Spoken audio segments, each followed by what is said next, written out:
it's Heidi with WTI. Are you looking to upgrade to an electronic die cutting machine? Or do you just find manual machines a little bit too hard to use?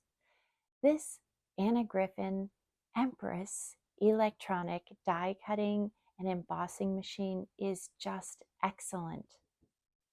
It cuts intricate dies easily, and I'm amazed at how quiet it runs.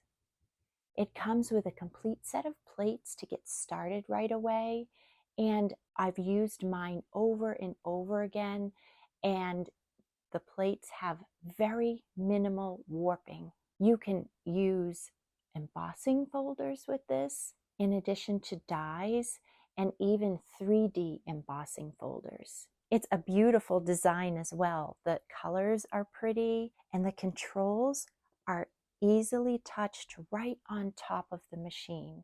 The results and ease of use with this Griffin Empress Electronic Die Cutting Machine have been so exceptional. This is a go-to tool in my craft room.